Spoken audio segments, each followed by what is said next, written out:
नमस्कार, मैं हूँ राजीव व्यास और आप देख रहे हैं वीएनएम टीवी। वीएनएम टीवी पर वक्त है राष्ट्रीय अंतर्राष्ट्रीय खबरों का।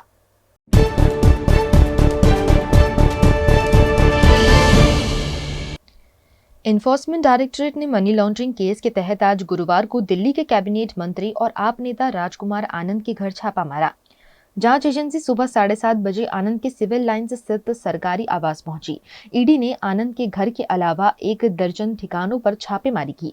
आनंद के खिलाफ ये जांच prevention of money laundering act के तहत की जा रही है। सूत्रों के मुताबिक आनंद के खिलाफ डायरेक्टरेट ऑफ रेवेन्यू इंटेलिजेंस ने चार्जशीट दाखिल की है। उन पर हवाला लेन देन के तहत 7 करोड़ रुपए से अधिक की कस्टम चोरी का आरोप है। एक स्थानीय अदालत ने हाल ही में डीआरआई की शिकायत पर संज्ञान लिया, जिसके बाद ईडी ने आनंद और अन्य के खिलाफ पीएमएलए केस दर्ज किया।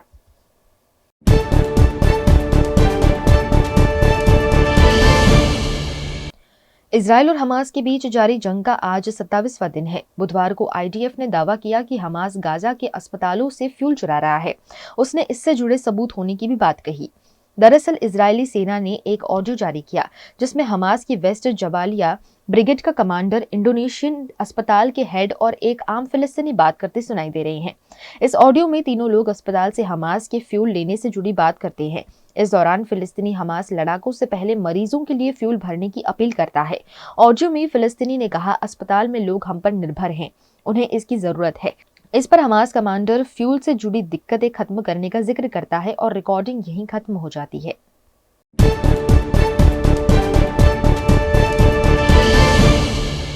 वनडे वर्ल्ड कप में आज 2 बार की वर्ल्ड चैंपियन भारतीय टीम का सामना श्रीलंका से होगा।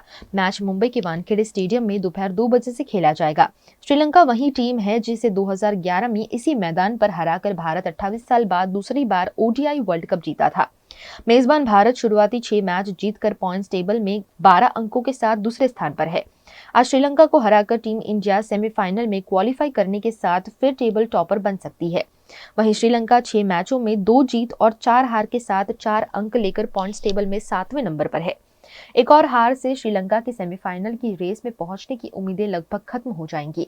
हार के बाद टीम को अगले दोनों मैच तो जीतने के साथ पाकिस्तान और न्यूजीलैंड के हारने की दुआ भी करनी होगी।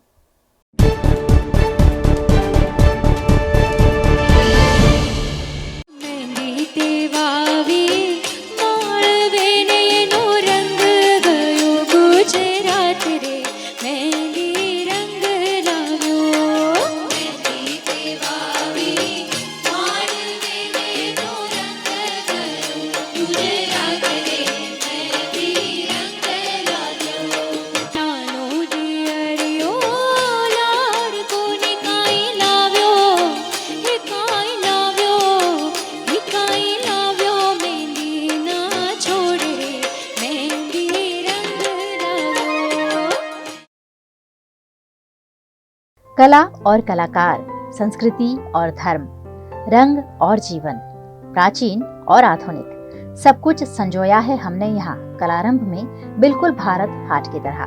कलारंभ बाय भारत हाट अब नए रंग रूप में। ब्रास की बनी देवी देवताओं की हजारों प्रतिमाओं का एक्सक्लूसिव कलेक्शन।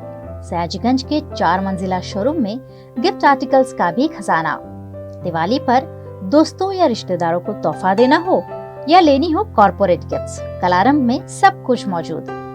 मंदिर से लेकर ड्राइंग रूम और बेडरूम से लेकर घर के हर कोने को सजाने के लिए कलारंभ में खूबसूरत आर्ट पीसेस अवेलेबल। तो राह किसकी देख रहे हैं? इस दिवाली विजिट करना तो बनता है। कलारंभ Bharat Haat, Amin Niwas near dairy den ice cream parlour, opposite Sardar Patel statue, Sayajiganj, Vadodara. Darshanam ocean, Vadodara के गोत्री वासना रोड पर 4 BHK स्काई विलास। आधुनिकता की परिकल्पना को साकार करता है दर्शनम ओशन आलीशान प्रोजेक्ट, जहां आपको खुद का घर लगेगा 5 स्टार होटल। वडोदरा सिटी के प्राइम लोकेशन, ग्रीनरी के बीच स्टनिंग एस्थेटिक लग्जरियस रेसिडेंस। सभी बेडरूम में अटैच वॉशरूम, ग्रीन स्पेस के साथ balcony, full ventilation, parking, lift, kids play area, swimming pool, club house, indoor games, garden, fire safety system और आपकी privacy का भी रखा गया है खास ख्याल। लग्जरियस लाइफस्टाइल का सपना जो आपने देखा है वो पूरा होगा दर्शनम ओशन में। आज ही विजिट करें दर्शनम ocean behind Gotri police station, Gotri वासना रोड, वडोदरा। बड़ोदरा के शोर शराबे से दूर पंचवटी के लीजियर एली रेस्टोरेंट एंड बैंक्वेट में शुद्ध शाकाहारी खाने का लुत्फ उठाइए, क्योंकि यहाँ हर डिश है खास। इतना ही नहीं, यहाँ प्योर जैन फूड भी अवेलेबल। 50 से 350 लोगों की कैपेसिटी वाले वेल इंटीरियर बैंक्वेट हॉल के साथ रूम फैसिलिटी, ब्राइडल मेकअप और स्टेज डेकोरेशन की भी सुविधा। होटल लीजियर एली एंड बैंक्वेट में 150 से 200 कार पार्किंग की facility, corporate pack lunch, 3 kilometre तक फ्री होम डिलीवरी और टेक अवे पार्सल पर 10% डिस्काउंट। 50 से 20 लोगों के स्मॉल गेट टुगेदर के लिए प्राइवेट डाइनिंग रूम और आउटडोर केटरिंग की भी सुविधा। यहाँ का स्किल्ड मैनेजमेंट आपके हर मौके को बनाता है बेहद शानदार। कोतरीगुड़ा सर्कल पर जल्द शुरू हो रहा है टेक अवे काउंटर। लीजियर एली restaurant and banquet, aura square, Panchavati road, कोरबा, बड़ोदरा। અનેક વર્ષોથી સરકારશ્રી તરફથી અવર્ગ ધરાવતી નામાંકિત Baroda citizen community cooperative credit society સર્વને શાહુકારો તથા પ્રાઇવેટ ફાઇનાન્સરોના આકરા વ્યાજમાંથી મુક્તિ અપાવે છે। ઓછી વત્તી દરેક પ્રકારની આવક ધરાવતા લોકો માટે ઓછા વ્યાજે સરળ હપ્તે અનેક પ્રકારની લોન ઉપલબ્ધ। ફાઇનાન્સ કંપનીઓ કરતા ઘણા ઓછા વ્યાજ। વાર્ષિક વ્યાજ દર 8.5% શરૂ। अनुकूलता मुजबना ईएमआई। लोन माटे सिविलनी पण जरूर नथी। पेनल्टी वगर लोननी वहेली चुकवणी शक्य। बचत खाता पर पण आकर्षक व्याज मेळवो। तुरंत संपर्क करो Baroda citizen community cooperative credit society limited, 203B Ivory terrace, circuit house ની સામે, અલકાપુરી, વડોદરા। WhatsApp number 9327109414।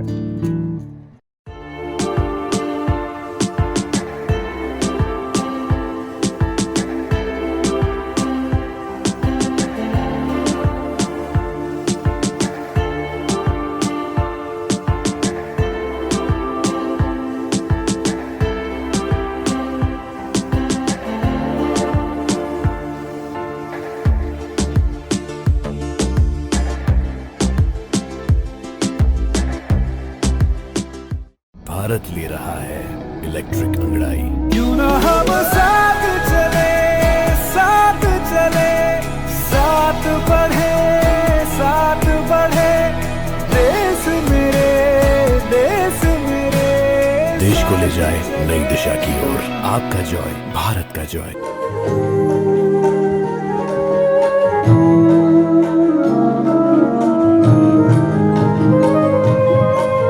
तारा बिना शाम में एक लड़का गए, रस रंगवाने घनो आवजे।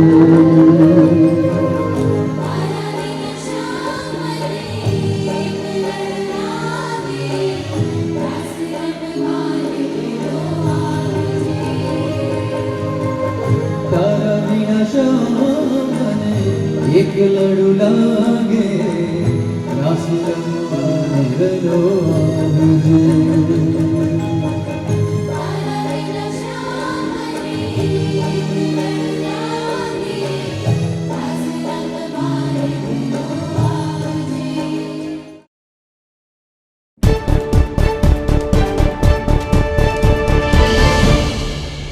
पैसे लेकर संसद में सवाल पूछने के मामले में टीएमसी सांसद महुआ मोइत्रा गुरुवार यानी आज लोकसभा एथिक्स कमेटी के सामने पेश हो रही हैं। कमेटी को गृह, आईटी और विदेश मंत्रालय की रिपोर्ट मिल गई है। इन्हीं के आधार पर भी उनसे पूछताछ की जा रही है। मीडिया रिपोर्ट्स के मुताबिक आईटी मिनिस्ट्री ने कमेटी को बताया कि उनकी आईडी से दुबई से कम 47 बार लॉगिन किया गया।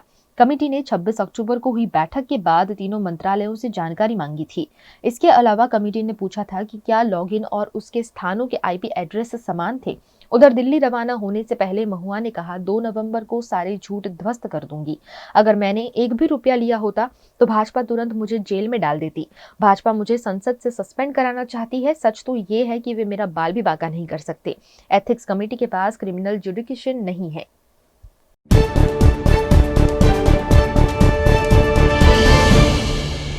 महाराष्ट्र में मराठा आरक्षण के समर्थन में 1 नवंबर को हिंगोली जिले में 2 लोगों ने जान दे दी।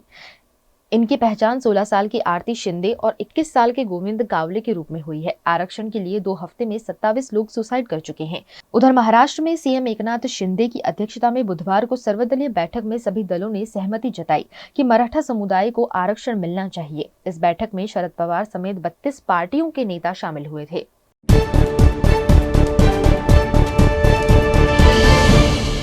दिल्ली सीएम अरविंद केजरीवाल शराब नीति केस में पूछताछ के लिए आज जांच एजेंसी ईडी के सामने पेश नहीं होंगे।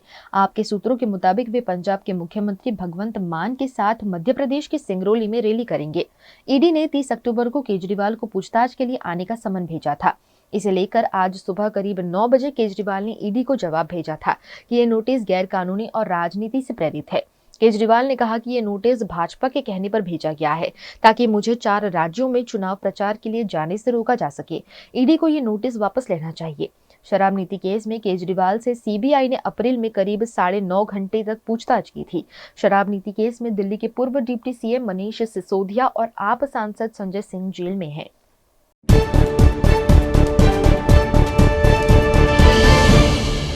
सरकार ने 19 किलो के कॉमर्शियल गैस सिलेंडरों के दाम 100 रुपए से ज्यादा बढ़ा दिए हैं। इससे पहले 1 अक्टूबर को भी दाम में करीब 200 रुपए का इजाफा हुआ था। अब दिल्ली में कॉमर्शियल गैस सिलेंडर 1833 रुपए, कोलकाता में 1943 रुपए और मुंबई में 1785.50 रुपए में मिलेगा। घरेलू गैस सिलेंडर के दाम में कोई बदलाव नहीं हुआ है। बढ़ते प्रदूषण को देखते हुए दिल्ली सरकार के परिवहन विभाग ने BS4 डीजल बसों की एंट्री 1 नवंबर 2023 से बंद कर दी है।